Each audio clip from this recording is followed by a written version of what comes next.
This is the Debunking Economics Podcast with Steve Keen and Phil Dobbie. The Archives. Episode 316. Energy, a free market failure. I remember well when the Reserve Bank was just a bond-selling agent of the Treasury. He would not be willing to reconsider the Greek program. A smaller than expected increase for consumer prices. That the United States economy added almost 5 million jobs. These numbers aren't anyone's opinions or political views. This is the Debunking Economics Podcast with Steve Keen and Phil Dobbie. Well, it is without a doubt a massive crisis that is looming for the UK and Europe. The price of energy is skyrocketing, and the only way to make it through winter, it seems, is through massive government intervention. So isn't this a massive failure of the system? Free market forces are working, but not to our benefit. Something has to change, surely. That's this week on the Debunking Economics Podcast.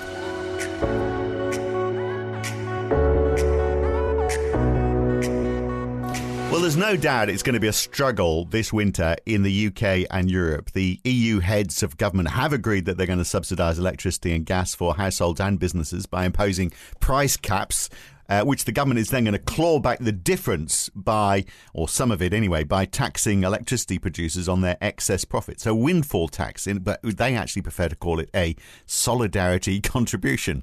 It is the EU. But is there something fundamentally wrong with how energy is priced? So, Steve, interestingly, energy prices were already going up before the war. So in Europe, in the second half of 2021, the EU had already seen that half of the year compared to the same half the year before, prices had gone up more than 10%. And in Estonia, Norway and Sweden, they were up more than 50%. So this is not just a problem. It's been exacerbated by the war. But it looks like we were faced with rising energy prices anyway. Why would that be? Well, mainly because we're starting to run out of easily extractable fossil fuel resources. That's something which is argued decades ago by a guy called King Herbert, who was a petroleum engineer in Texas, and he looked at the pattern of individual wells and how they had come up with peak performance and then slowly decline over time. And what he saw was at the aggregate level a tendency to reach a peak, which is known as Hubert's peak, after which you'd not be able to extract any more oil. Rather, you expect oil, but at a lower rate. So rather than the accelerating increase in oil levels we're seeing now, you'd get a peak and then a fall. And but if people find that strange to reason about, the fundamental idea behind it is that you start from having exploited 0% of available oil, and you will ultimately reach exploiting 100% of available oil. The slope of that curve is Hubert's peak. And when you get to the 50% mark, you start to have a declining rate of extraction because fundamentally it's getting harder and harder to get the energy out of the ground. Yeah, so it's like the cost of accessing the energy versus the energy that's actually produced. It's the efficiency of that energy that you're producing. But Norway and Sweden, so Norway in particular, I mean, a lot of their energy, they were up 50% or more. A lot of their energy is from hydroelectricity. Now, I know that, of course, they've had problems because, I mean, this year in particular, there's been a drought. So they've not been able to produce as much hydroelectricity. And maybe that was part and parcel of it for last year as well. But on an international scale, I mean, energy is priced on an international scale, isn't it? So if you are inputting in to the international market and receiving from the international market, then wouldn't, in theory, the price variation from country to country be minimised? And yet the differences are huge. Yeah, well, a lot of the reasons are you can't let the full cost of energy pass on to consumers. And that was even Liz Truss has come down on the side of that and said there's got to be a cap on the amount you expect people to pay for energy. But yeah, the prices are, there's the idea that there's going to be a global one price because it's a uniform commodity is another piece of neoclassical economic delusion. People will charge what the market will bear in various places.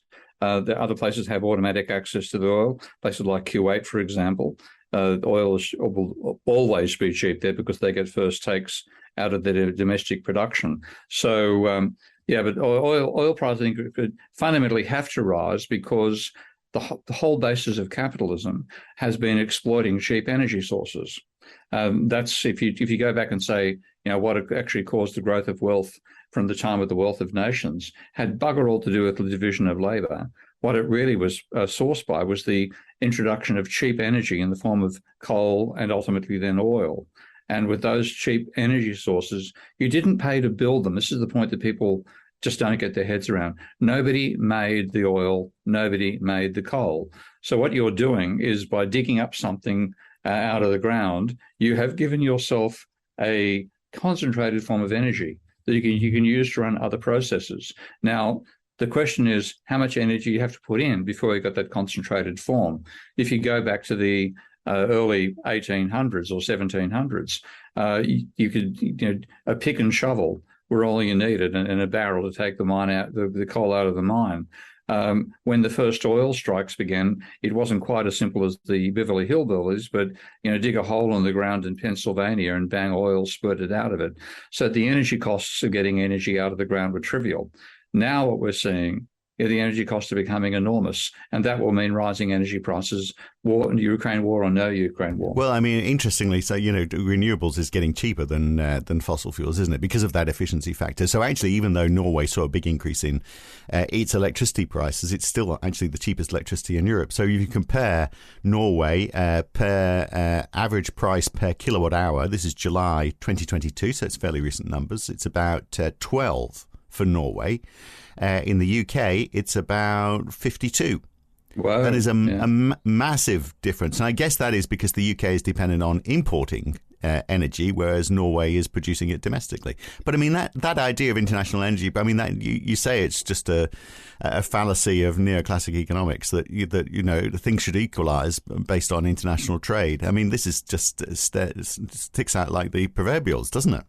It does. Like Australia is probably the classic example of that, because Australian politicians negotiated absolutely dreadful deals with minerals companies in Australia, so they can basically take our stuff and flog it overseas, take Australia's stuff and flog it overseas, without paying anything resembling royalties. Whereas Norway is incredibly emphatic. If you want to mine what we've got under our granite, you have to pay a decent royalty fee back to the Norwegian wealth fund. So those things give you, like in Australia, and in one side of Australia, all the eastern states, energy is incredibly expensive because all of the gas that's produced in those states is shipped off for export. And in fact, a lot of what Australia actually uses as gas is re-imported Australian gas, which is crazy. But in Western Australia, the governor there said 15% of the output has to be reserved for local consumers, and there are other limitations as well on the oil companies. And what that's meant is West Australia has extremely cheap energy prices right now, far cheaper than the eastern seaboard. Yeah, that is crazy, isn't it? That exporting to re-import back, that reminds me, back in the telecom days, there was a thing called tromboning, where it was so expensive to terminate a call locally within Australia. It was actually cheaper to send it overseas than come back in as an international carrier and terminate the calls. That was called tromboning, because you go into Indonesia and then back in, out, then back in again. That's how crazy how distorted the market can become. But talking about market distortion, so you mentioned Liz Truss, and she, together with the EU and many other parts of the world, probably ultimately, but certainly in that part of the world, are looking at capping energy prices so that people can, survive this winter. And that is supposedly going to drive down gas prices. But if the government is going to pay the gap, wouldn't it actually have the other effect? Because whenever the government gets involved, the prices always go up. Wouldn't those gas producers say, OK, so you want to cap the price at this level? Fine. And you're going to pay the difference? Ooh. I mean, wouldn't they just go, oh, it's just got even more expensive? Yeah, I mean, the bottom line is we have to prevent those costs of energy being passed on to poor, particularly in the UK, because without they won't be able to afford the energy, or if they buy the energy, they've got to not have food for their kids.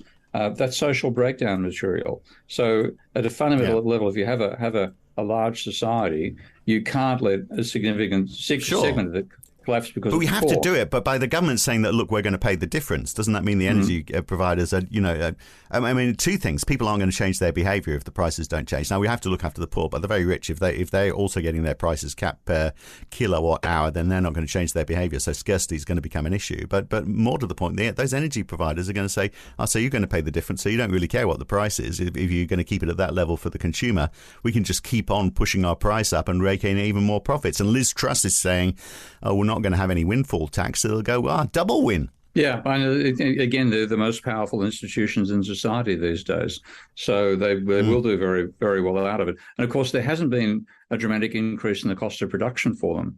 So, particularly if you look at the energy costs, where you're using other forms to generate electricity, but even with gas and oil, the production cost hasn't changed all that much. What's cost changed is the demand pressure to get hold of the oil, and that's so high because energy is a complete bottleneck in production. We had a bit of a go at a neoclassical economist who didn't understand that recently. But the basic story is that without energy, you can't do anything. And therefore, if you want to do anything, you've got to pay, you've got to buy energy. And that puts the power on the negotiation over price firmly with the suppliers, which we're seeing now. So they would make enormous windfall profits out of the current situation. And you'd be getting windfall profits for organizations you do not want to invest their funds in devising alternative technology. They're not going to do it. They're going to pour it back into bloody coal and oil. For sure, because that's what they know and that's what the infrastructure they've got set up. But there are competitors that are obviously providing renewables, and we're told that the cost of renewables is getting cheaper whilst the cost of fossil fuels is increasing, and as you said, is becoming less efficient because it's getting harder to tap the stuff. And yet, of course, when as far as the consumer's concerned, they're just buying electricity. And so, you pay a fixed price for electricity, whatever the makeup is, whether it's fossil fuels or renewable. So, and so suppliers are paying the same to those providers. Domestic suppliers are paying the same, irrespective of what the source is as well. So that is pushing up, ironically, the cost of renewables, isn't it, up to the level where the price is being led by the fossil fuel providers, which in normal circumstances would say that is great because that would encourage more people to invest in renewable energy, because if it's a lower cost and the same amount of return, then they're getting better returns. Therefore, it's a better investment than fossil fuels. But right now, we're in a situation where, we're still paying the high price, even though a lot of it is coming from renewable energy providers. I mean, I've heard on the radio people saying, look, my electricity bill, I should say, is like this as well. A cat's just walked in, by the way, if you can hear meowing. Ever so often the professionalism just slips on this podcast, just in case you haven't noticed. So my energy bill, my energy provider says, it's green energy. And so people are saying, well, hang on a second, if it's all green energy and therefore you're not using gas from Russia, why is my energy bill going up? And that is because obviously... Well, that's well answered by a new paper by Michael Grubb, who's a colleague of mine who worked in the English National Institute for Economic and Social Research. Because what has actually happened is a bunch of economists have got between the demand and supply in that real world market, and that's where the problem's coming from. So what they've done is they've stuck with their conventional textbook model of how prices are set: rising supply curve, falling demand curve. And according to their theory, the best social outcome is the point of intersection between the two, where demand curve cuts the supply curve. Now, what that translates as is that they actually believe the cost of production rises as you increase output. That's what they call diminishing marginal productivity, and it comes across in their models as rising marginal cost. Now, we might actually cover this in a separate podcast because it gets quite hairy and technical. But the fallback is that, believing this is an accurate description of how markets actually operate, economists design pricing systems to ape what they thought happens in the real world. They're completely wrong. That's what they've done. So what they do is the wholesale markets set the price according to the cost of production or the bid cost of the bid price of the most expensive supplier. So oil and solar and wind are really cheap right now. So rather than getting the benefit of those cheap prices, all energy prices, the form of electricity and so on, are set at the cost of production of the tendering price of the highest cost agent. So the price is way over what an actual market would deliver. It's just this fantasy system set up that mean the price you pay is the price of the most expensive producer. And because of the cost of gas going up, that's the gas is the most expensive producer. So they get enormous recompense as well. But it also flows through to the companies that are providing energy in different forms and more cheaply. But it's still a far higher price than what the market would actually determine if there was an actual standard market. And that is based on marginal costs, because the marginal cost of gas obviously is way higher because they have basically sunk all their costs in all their exploration, and now they're just pumping it out cheaply, versus fossil fuels where massive investment in infrastructure, but the marginal cost beyond that, once you've built your wind farms, for example, the marginal cost is negligible. So one is infrastructure investment heavy and the with low marginal cost, versus one which is lower infrastructure costs, higher marginal cost. I guess over time, then that difference is going to be so much greater. The marginal cost of the fixed cost plus the marginal cost, if you take it over, the cost of providing energy from fossil fuels over the longer term is going to be much cheaper. But of course, this is a short term game. Yeah, and the main problem is that nowhere in the world does marginal cost pricing actually apply, except in artificial markets invented by economists who would then pose that rule. So it would, if we simply said that we'd let the market rule in the classical sense of the market, the cheapest energy suppliers are the renewables now in the UK. They would set a price which would bankrupt the high cost oil and gas producers. And just back on one point about the marginal cost of gas. Gas has to be mined, and gas is basically methane gas coming out of a well. That's what it is really, so-called natural gas. And in that sense, it's a byproduct of the process of finding oil in the first place. So it's a bonus to the companies that, as well as having the liquid stuff they export in tankers, they also get this gaseous stuff they can pump down pipes. But there is one way in which marginal cost does apply, because to actually make the gas move down the pipes, you have to have turbines. And if you want to get a higher volume of gas going through, you've got to spin those turbines at a higher rate.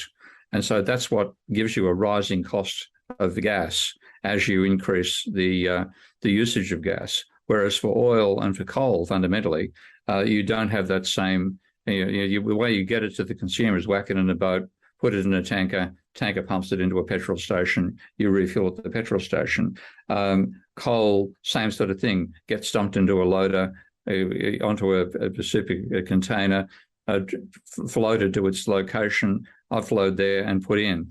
You don't have that rising marginal cost from rising volumes. So gas is a unique position, and ironically, that means it's what's causing the serious dilemmas for consumers in Europe today. So why regulate prices? I mean, obviously you need to step in as the government is doing now. But why set a price? I mean, you said yourself, why wouldn't the market decide? If I've got wind farms and I talk to the national grid and I say, hey, look, I can provide energy for you for half the price that those people who've got gas-fueled power stations, I can do it for half the price per kilowatt hour. They'd say, great, well, let's start buying from you, and that'll bring our overall price down. Why wouldn't it work like that? But because they don't have capacity. And this is what's going to bite us very badly in the next century. The next decade, frankly. That is, we don't have the capacity of non-carbon based energy to supply the demand we currently have. And even as fast as new solar and new wind are rolling out around the world, particularly in the UK, it appears. It's like a third comes from wind, doesn't it, in the UK? I mean, it is a size of... Yeah, obviously, sometimes the wind stops, but it's in the North Sea where the wind always blows. So, but it's not totally secure, obviously. No, but that's a major advantage for the UK over time. But in the meantime, the energy costs of renewables are so much lower than fossils, but they can't scale. So if you need the energy at the scale we currently consume it, you've got to be approaching fossil fuel companies. And the gas companies are the ones that have a problem about rising costs with rising demand. But the coal and the oil firms are going to be dancing all the way home. Right. Well, so we need them to change. We'll explore that in just a second. This is the Debunking Economics podcast. I'm Phil Dobbie. He's Steve Keen, and there's more to come. So stay with us. This is the Debunking Economics podcast with Steve Keen and Phil Dobbie.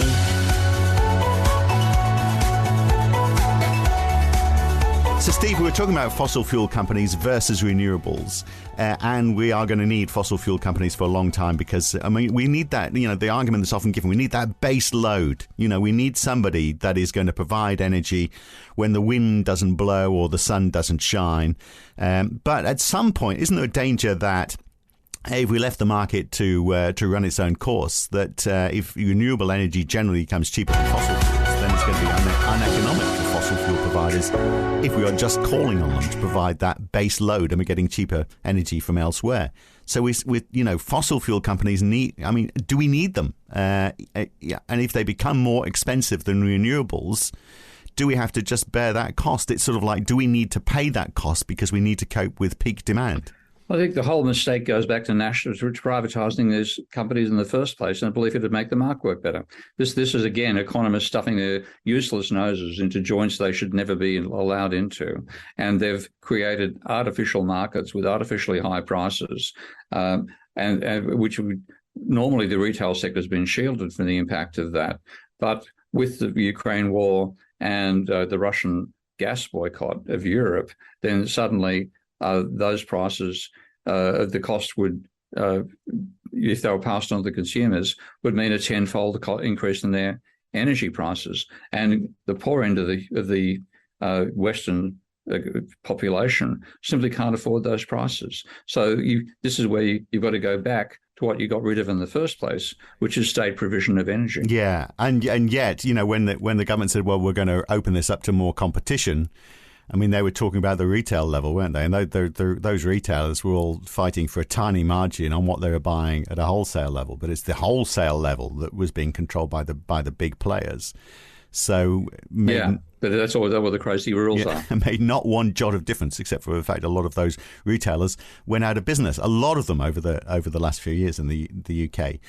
But if you wanted to keep it to competition, I mean, that's the thing, isn't it? There's just not the competition. Because of is it just the size of the players involved? Well, I mean, the competition is another furphy, which actually spent another special podcast on that topic alone. But neoclassicals, to them, competition is the economist's vitamin C. You got a problem? Take more vitamin C. It solves everything. The reality is the nature of competition and the nature of the industries is completely different to what occurs in their textbooks. So in terms of the scale of the producers, neoclassical economists pretend there's an infinite number of oil companies, each producing an infinitesimal amount of oil, which we then somehow integrate to getting into the 40 litres we pump into our car for transport one day.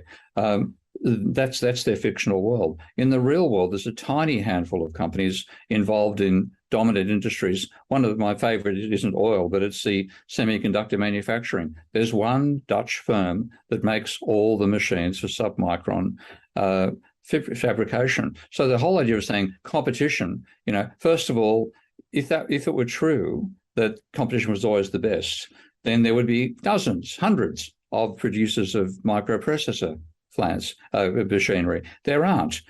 So the whole idea that perfect competition can be used as a standard is bollocks. And yet that's what they're effectively done to create the artificial market in the UK and in most of the rest of the world. But I wonder whether the thinking was when, in effect, energy was privatised and we saw the arrival of all of these retail players in the UK, and I'm sure it's happened in many other parts of the world as well. I wonder whether the thinking was, well, one company will say, well, we're going to buy fossil fuels from these guys, we're going to buy green energy from these guys, we'll pay a different price, and the mix of energy that we buy will determine the lowest price that we can offer to the consumer. And so it's going to be, whoever buys the best, but with the best fuel mix, the best energy mix that can satisfy the consumer the most.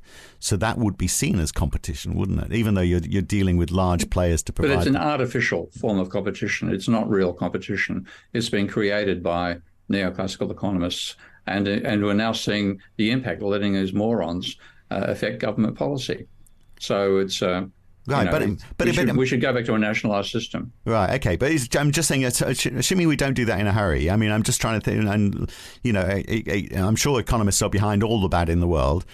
But the very idea that if you've got a company and you're selling something to the consumer, then in some ways I see energy as similar to the telecommunications industry, which I know a bit better, because it's still a utility at the end of the day. You're selling something on a retail basis to the consumer.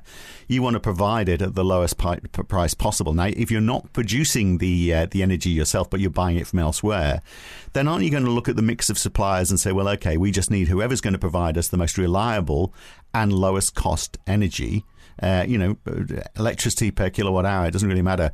Electricity is electricity. You don't get low grade electricity or high grade electricity. It's all to do with price and then how you're distributing it to the consumer. So why wouldn't it work that you'd have competitors there saying, who can we buy the best mix from? Because then the fossil fuel companies would be at a disadvantage to those renewable energy providers if they can come along and say, hey, look, we can do this cheaper. And you go, great. Well, when you can, we'll buy it from you. When you can't, we'll have to get it from the fossil fuel guys. But ultimately, you're going to lower our price. Thanks so much.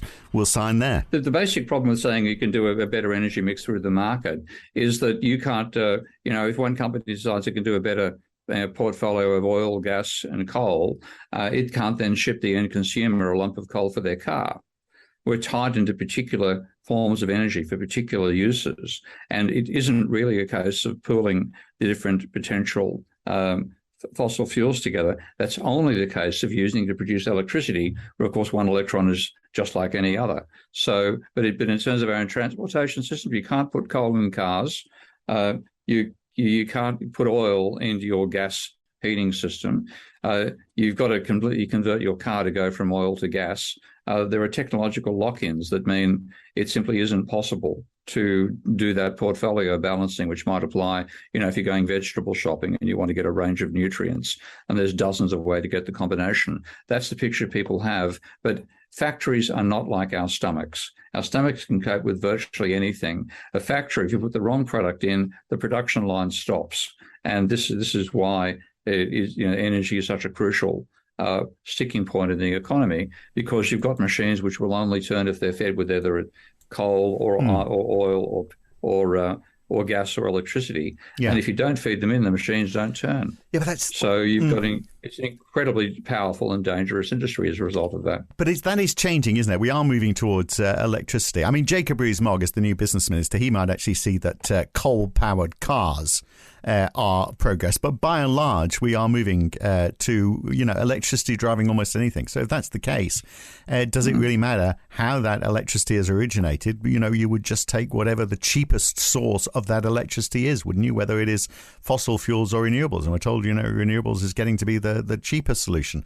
And of course, so it is electricity at the end of the day. And cars, almost perhaps the last stronghold. We are moving towards cars being electric at an alarming rate right now. Not alarming. I mean, it's good news. We are, but in the meantime, we're also going through global warming, where that should be telling us to cut back fossil production entirely, and then we'd go towards. But in terms of the number of cars that are necessary to be converted from petrol or oil to or gas rather, converted to electricity is huge. There's pretty much one car per person in most Western countries. Now, in the UK, that means 60 million cars. Now, the minerals required to replace all of those with electric, the time it would take to do that are just out of the park compared to our current situation. So just back on this marginal pricing, I'm curious as to why you would see. So we're setting energy prices based on the marginal cost of producing energy by the most expensive means, and that is the market leader, and everything else follows in price. But how can you just base it on the marginal? I mean, the logic, obviously, of the marginal cost is, well, if you've got 10% more customers, how much extra would it cost to service that extra 10%, given the infrastructure you've got in place? Mm-hmm. But, I mean, you can't ignore the fact that you might have invested heavily to reach your existing number of consumers. So how can you ignore the fixed cost when you're setting that price? You can't. And this is, if you actually look at how costing actually applies in most corporations, fixed costs are an enormous percentage of total cost. Something like, on average, Alan Blinder's survey in 1998 in the USA found the average level of fixed costs per unit of output was about 40% of the cost. So within the neoclassicals and their fantasy textbooks, they presume that fixed costs are a virtually trivial component, like 2%, 4%. If you look at the graphs, you'll see in children's fantasy books like Mancu's Microeconomics, that's what you'll find. But in the real world, because the fixed costs are enormous and the variable costs are falling, your target is to get as much of the volume as you can possibly manage. And normally you're constrained by competition from rivals on that front. So you can't mark up the price of Teslas too much because people will buy Toyotas, that sort of effect. But when it comes to energy, you have a specific needs you have to be tailored to initially, and you can't bargain one off the other. But the marginal cost is as false a vision of how those firms operate as it is for ordinary firms. And the thing is, normally, what do you have with economists? They have a set of models, a set of ideas about how things operate, which are fundamentally wrong. And they can't do anything about it because the real world exists, much to their chagrin, and behaves differently to their models. But of course, once they decide, when we used to have, power companies were all public, and then over time the privatization fad hit. The idea behind that privatization was that you get more efficient, more innovation, blah, blah, blah. You got nothing of the sort. You got a backlog. So, you're also trying to get them to mine a resource we're running out of. So you need a visionary attitude, and the vision of an oil and gas executive doesn't past 3 months. So the idea that, so if you are a lower marginal cost, well, I mean, let's forget about the marginal cost. Let's just say, over the life of wind turbines, for example, it's costing you less if you allow the fixed and variable cost together over a defined period, whatever you want to make it. 20 years, for example, at a certain level of production, the maximum capacity that you could produce from that wind farm, you would come at a price per kilowatt hour that you could sell for with a decent margin. Are you telling me that the way it's regulated currently, you wouldn't be paid that? You'd be paid way more than that, because you would have to be paid way more. You have to be paid. You have to be paid whatever the marginal cost is for producing fossil fuels, whatever the highest price is.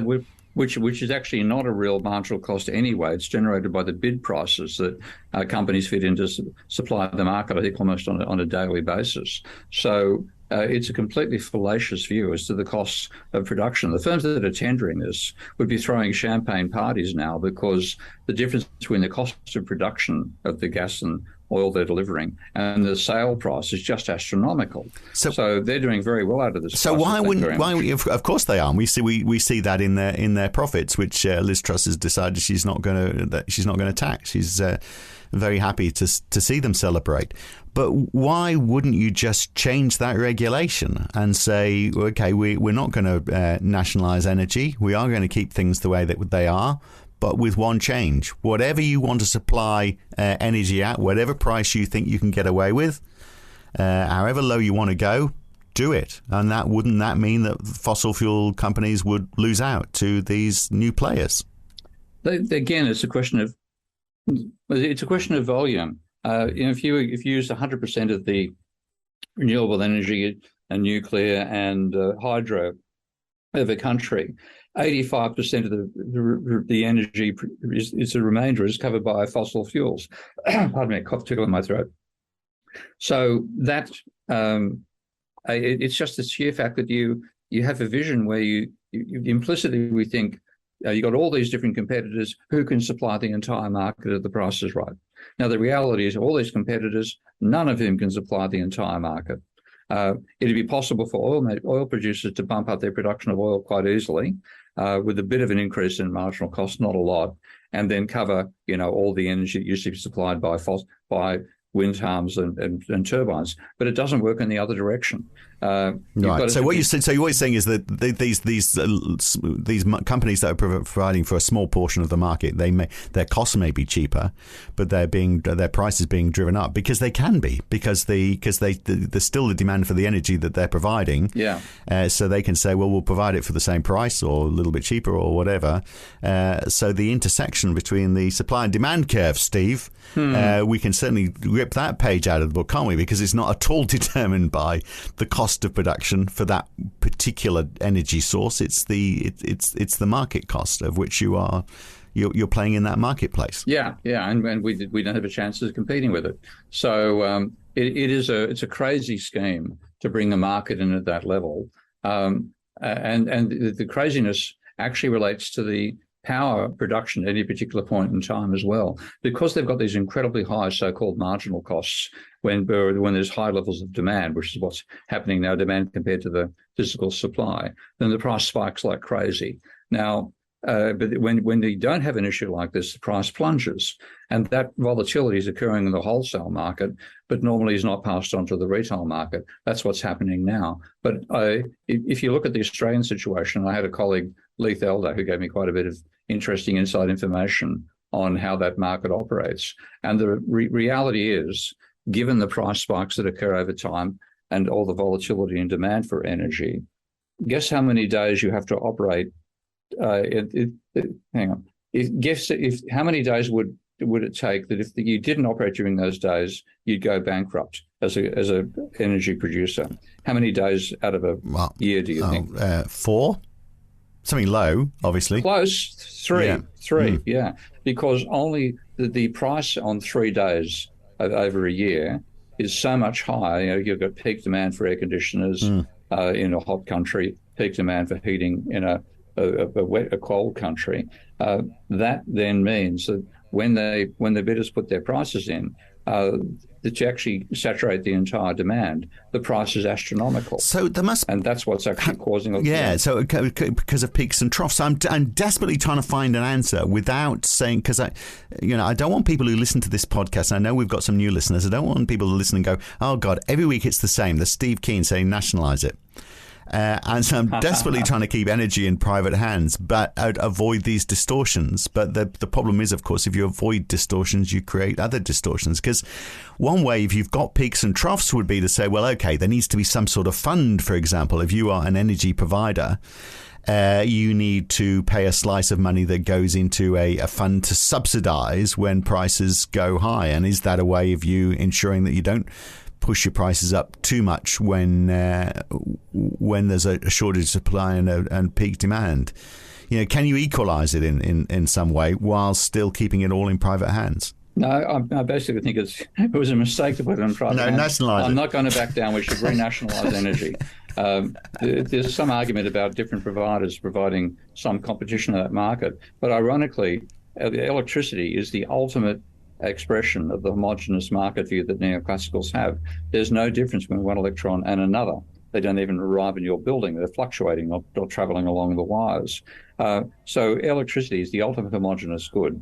And in that sense, that's the ultimate test bed for neoclassical economics. And even there, it's stuffed up.